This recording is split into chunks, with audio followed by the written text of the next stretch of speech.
Tribuna hoje para me referir ao momento gravíssimo por que passa o nosso país. Quero saudar os telespectadores da TV Senado, os ouvintes da Rádio Senado, em especial do meu estado do Pará. O senador Paulo Paim, o editorial da revista Isto É, desta semana, traz novamente os escândalos políticos como pauta preferencial e faz o seguinte questionamento aos brasileiros, aspas, o que foi feito dos homens públicos de bem, capazes da abnegação e luta a favor do interesse comum? Quem vai tomar para si a bandeira da faxina moral e liderar um basta? Fecho aspas. Não podemos permitir, senhoras senadoras, senhores senadores, que o nosso país se torne a república da corrupção, como quer o PT.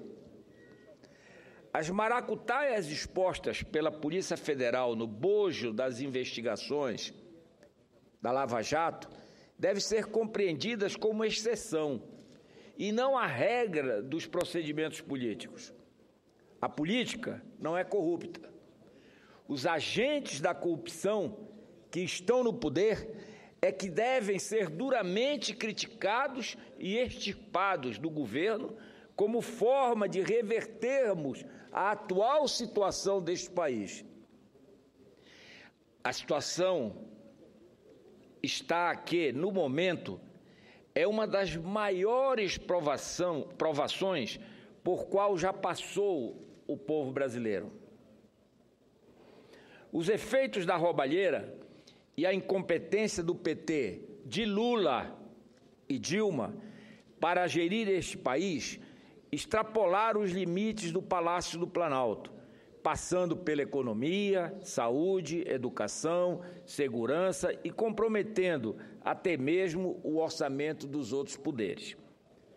Quando na história deste país seria possível imaginar que um governo, que deveria ser o indutor do desenvolvimento, faria exatamente o contrário, nos relegando a uma involução, obsolescência do passado. Fala-se agora que, por falta de recursos, o judiciário irá trocar as urnas eletrônicas pelo voto de papel. A incapacidade do governo Dilma para gerir as contas públicas, aliadas ao crime das pedaladas fiscais, corta agora 11,2 bilhões de reais do orçamento, paralisando atividades básicas do governo. A guilhotina caiu sobre todos os poderes, comprometendo, inclusive, o orçamento da Justiça Eleitoral, o que, segundo o presidente do Supremo Tribunal Federal, ministro Ricardo Lewandowski, poderá inviabilizar o uso das urnas eletrônicas nas eleições municipais de 2016.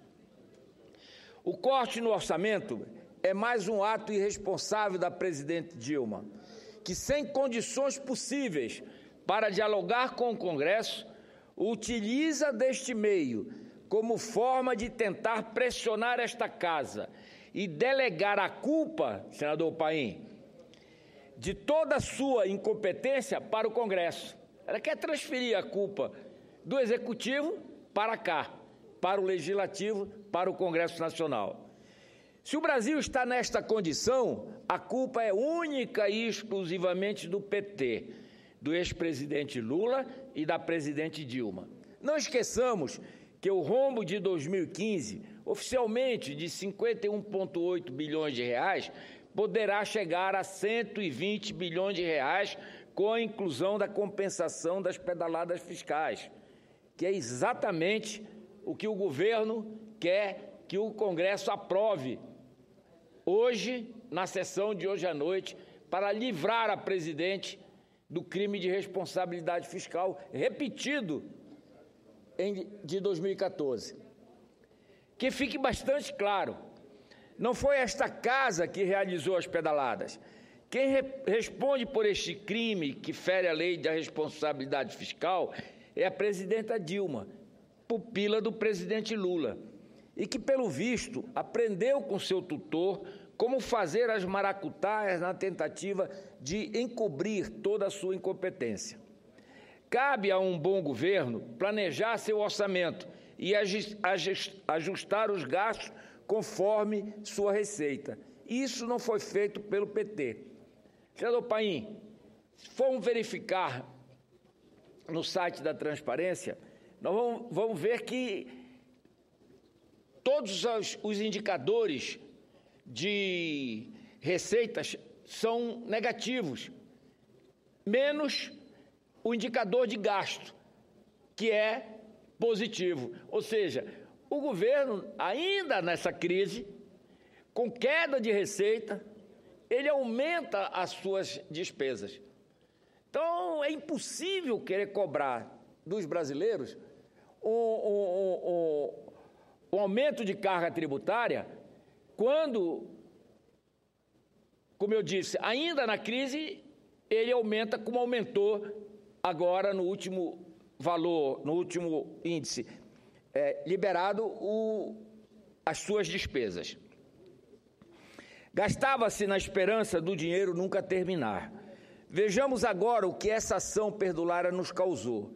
Enquanto a família brasileira, apesar das finanças bastante comprometidas, se vê obrigada a pagar suas contas de água e luz, sob a pena de ser punida com o corte dos serviços, o governo fala que deixará de pagar pelos serviços básicos por não ter dinheiro para saldar suas dívidas. Com a maior naturalidade, a equipe econômica do governo Dilma diz que vai dar o calote e, pelo visto, querem que aceitemos essa situação. Não faz muito tempo que um ato altamente irresponsável do governo Dilma retirou o selo de bom pagador do Brasil.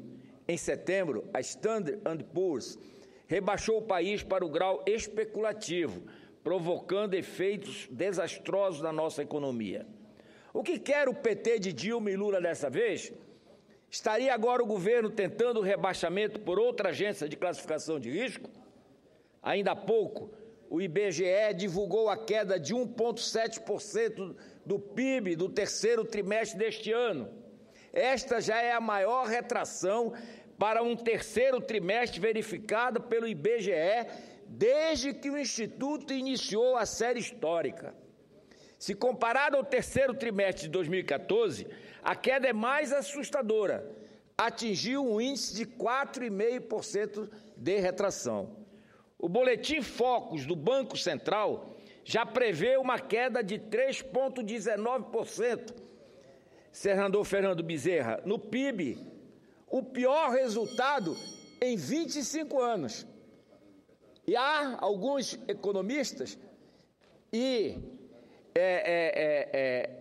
consultorias que dizem que, lamentavelmente, pode chegar a um PIB negativo de 3,5%. O IPCA, Índice Oficial de Preços, já acumula uma alta de 9,93% em 12 meses até outubro e se aproxima do patamar de 2 dígitos, deixando para trás o centro da meta do governo Dilma, que seria os fictícios 4,5%. Para este ano, a expectativa do mercado financeiro é que o IPCA feche 2015 em 10,33%. Voltamos, lamentavelmente, à inflação de 2 dígitos. Se confirmada a previsão, representará o maior índice em 13 anos, ou seja, desde 2002. E sem ao menos ter encerrado esse ano tão difícil para os brasileiros, já vamos entrar em 2016 com horizontes sem muitas melhoras. Para o próximo ano, a estimativa dos analistas do mercado financeiro é de que a inflação oficial fique em 6,64%, extrapolando mais uma vez o teto do sistema de metas. Nem mesmo a política de elevar os juros está se mostrando eficaz na tentativa de frear os avanços da inflação. A taxa Selic atingiu 14,25%, o maior patamar em mais de 9 anos, e, ao contrário do esperado, engessa a economia brasileira, comprometendo o consumo das famílias e a produção do país. Assim como o resultado do PIB, a queda de 4,5% do consumo das famílias no terceiro trimestre deste ano, em comparação ao igual período de 2014, foi a maior, como disse, para esse tipo de comparação desde o início da série histórica do IBGE. O índice gerentes de compra, apurado pela consultoria Merct, registrou 43,8 em novembro, após os 44,1 em outubro, o menor nível em 80 meses, ou quase 7 anos. Trata-se do 10º mês consecutivo em que o PMI fica abaixo de 50, ou seja, que está em contração. Os estoques caíram em novembro, tanto de matérias-primas quanto de produtos semi-acabados. A queda dos estoques de produtos acabados foi a maior desde agosto de 2009. Concluindo, senador Paulo Paim, colecionando tantos índices econômicos desastrosos, me pergunto em qual realidade estaria vivendo o ex-presidente Lula? Senadora Thaídes, em entrevista concedida ao jornalista Roberto Dávila, o ex-presidente,